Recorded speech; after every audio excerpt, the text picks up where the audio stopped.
Hi, welcome back. In this lecture, I would like to talk about the two most important MPI functions that are MPI send and MPI receive.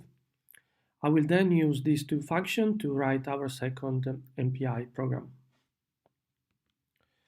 So the goal I have today is basically to have two processes, have some data on one process, process 0, make an operation to send data to process 1. At the same time, I want process 1 to be able to receive and put the receive value in data. So the things that we need to specify is how actually data will be described, right? So for instance, if I have an array, how can I tell, how much data in this array I need to send in? So how will a process be identified, right? And how the receiver will recognize and screen the message. Can we might have the receiver, they just want to pick it up the message from one process, or just just a small message among many messages from many processes. And also very important is how we can define that this operation, like when we can say that the send is actually complete, or when we say that receive is complete. So we will look at these issues. So some basic concepts when talking about messaging in MPIs. So processes are collected into groups. Each message is sent in a context and must be received in a context. A group plus the context together forms a communicator. So we saw in the previous lecture MPI world, that is a very special, that is the initial communication comprising groups of processes plus a context. So we saw that there is a default communicator whose groups contain all the initial processes called the MPI world. So messages are sent with the accompanying user-defined integer tag to assist the receiving process in identifying the message. So whenever we actually send the message, we can associate it, the message to a tag. There's nothing else than a message ID. So we can use this message ID to filter out, for instance, messages when actually we are receiving.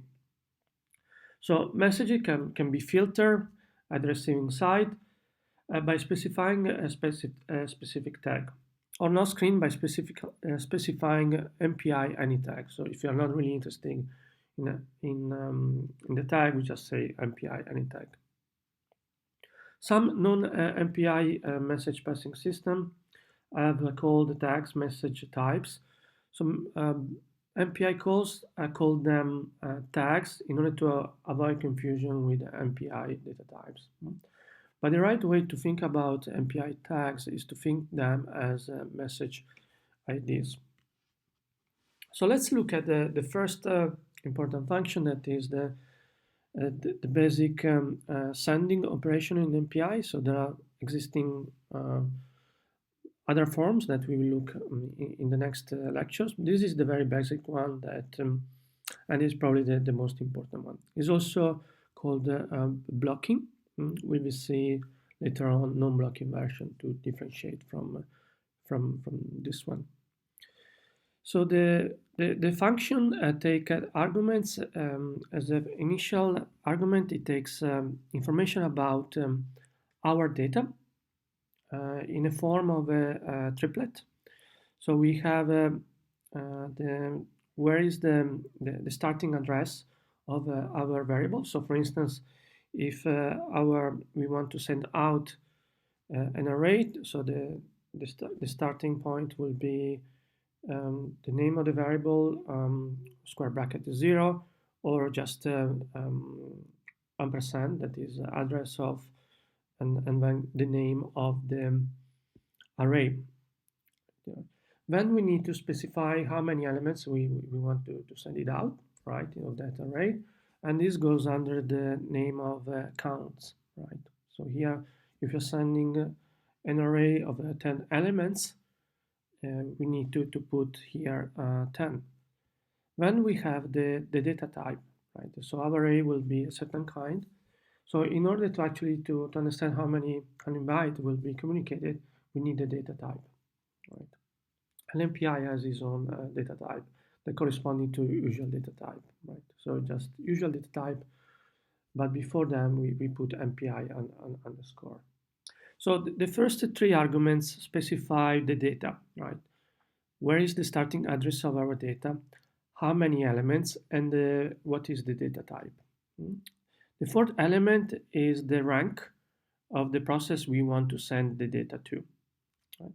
And then we have the possible tag, so we can associate it to this message a tag. So for instance, we can associate the tag 0, right? And then also we need to specify in which communicator the communication is taking place. So when this function returns, so when this function can be said to be completed, that means also the function completes and returns.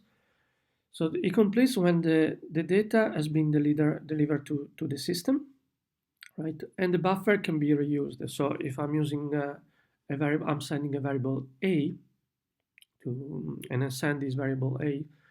After the send operation, when after it returns, is safe to reuse a. Right? So it is not that is going to be overwritten on some communication. At this point, after this MPI send returns, we can use the variable a. So one important point to note is that the MPI standards say that the operation is complete when it's been delivered to the system and the buffer can be safely reused. This doesn't necessarily mean that the message has been received by the target process. At the bottom of the slides, there is a very simple example. I want to send one variable a of single precision, so of type float, to process with rank 1. So the way to do that, I'm using MPI, and then I provide the starting address of my variable. So here we need to provide a pointer in MPI sender. So I provide address of A, right? So I give the address of A. The second argument is what is the size. So in this case, I'm just sending one variable. So the variable is the size just 1. I specify the type, so is MPI float, right? So this is information about the data I'm sending. And then the fourth argument is the rank I'm sending to the message, right? So I want to send the message to rank 1, so here is going to be 1. Then I can decide to put an ID, the so-called tag, and I'm going to put it 0. And I need to specify the communicator where the communication is taking place. And I'm going to use the default one called MPI com world. So how the receive is looks like? Well, so the receive looks pretty much on like the send. So the first three arguments correspond to arguments relative to where I want to put the data that I'm receiving, right? So I'm receiving some data at this point, and for instance, I want to put it in to store what I'm receiving in a variable in an array B, right? An array that is long 10. So here I need to provide the address, the starting address of my array B. I need to provide how much space I have in B. So I use counts, and also the data type to count basically how many bytes I need in total. Then I need to provide what is the ID, what is the rank of the process I'm receiving. Right? So I provide here a rank.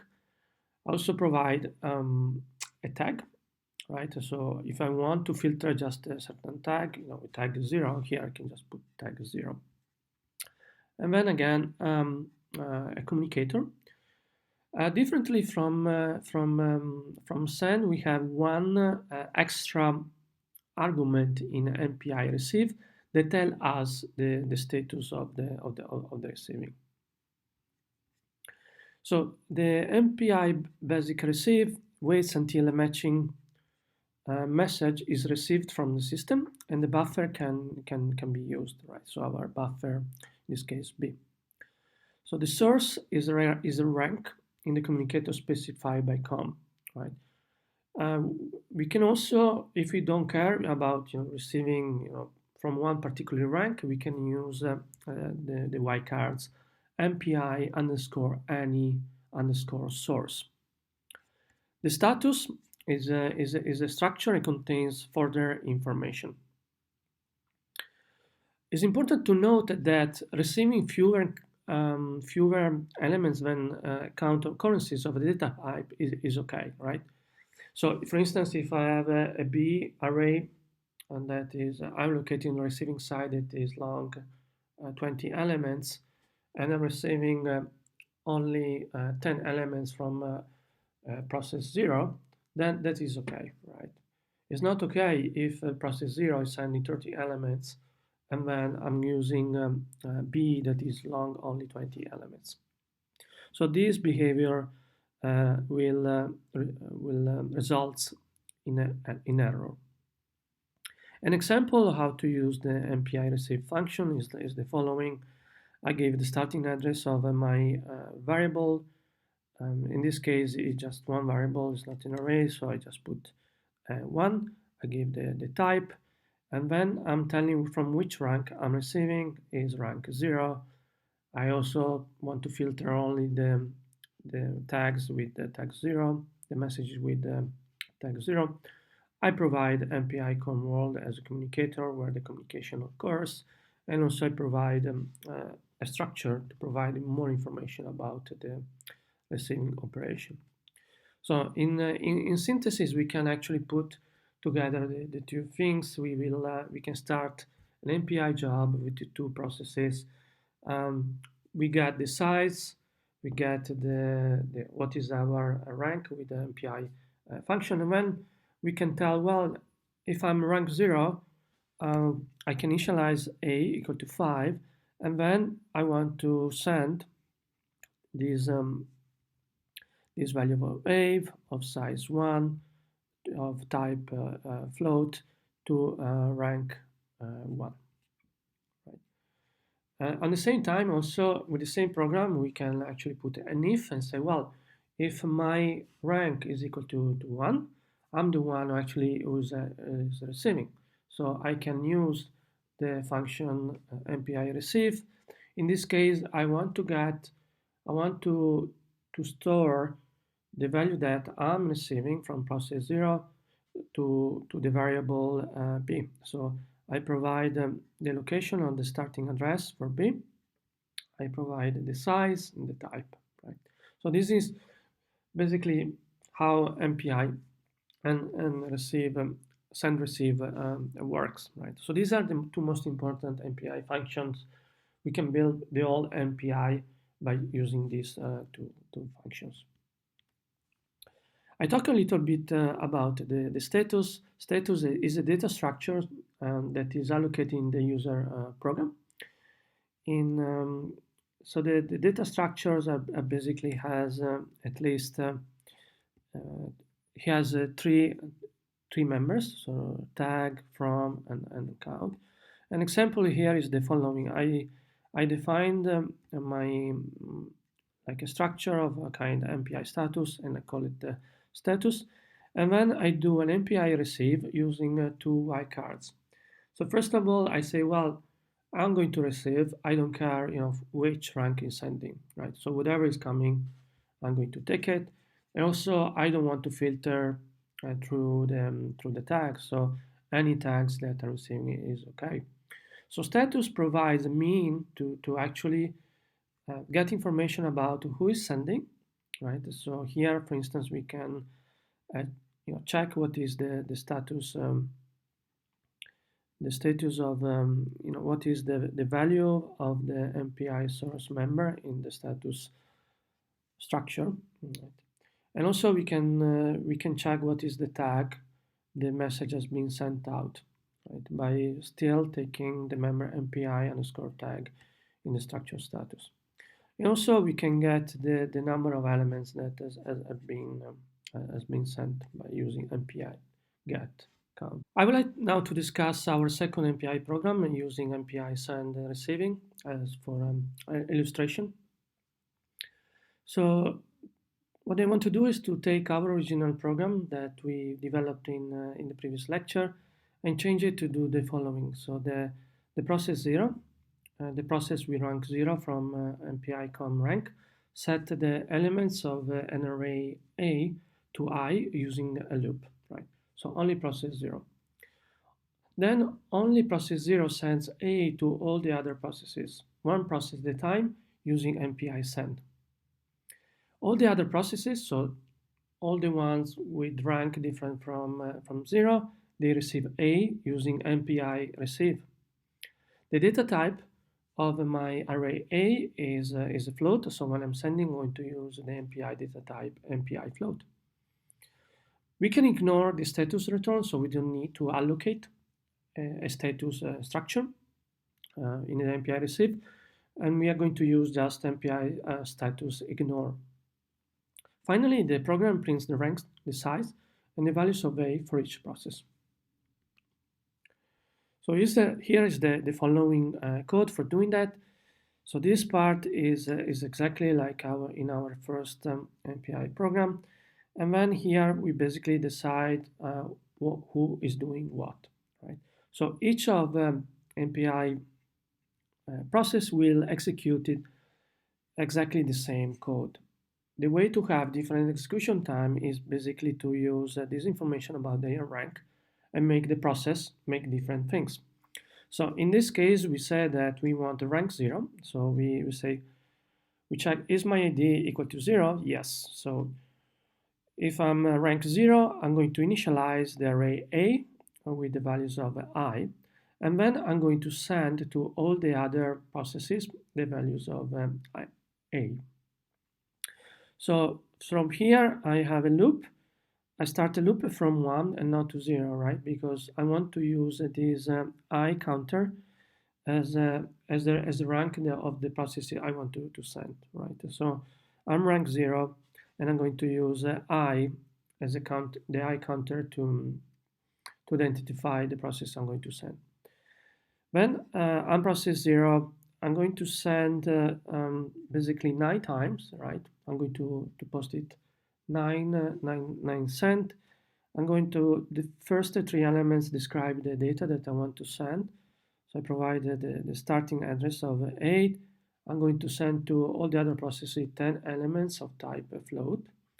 And then here is the rank of the process I'm going to send, right? So we start to, the first loop we will send it to 1, second loop to the rank 2, and so forth and so on. And then I provide all the same tags equal to 0 and use the default communicator MPI com world. So that's what the rank 0 is actually doing. So it's initializing 8 and then is sending 9 times to all the other 9 processes. Also, we need to have a matching receive. So we need the other 9 processes to actually post a receive and store what they receive. So here, each process is going to do this code here. I'm rank 0, no, because I'm the one that I'm supposed to receive. So I will actually receive.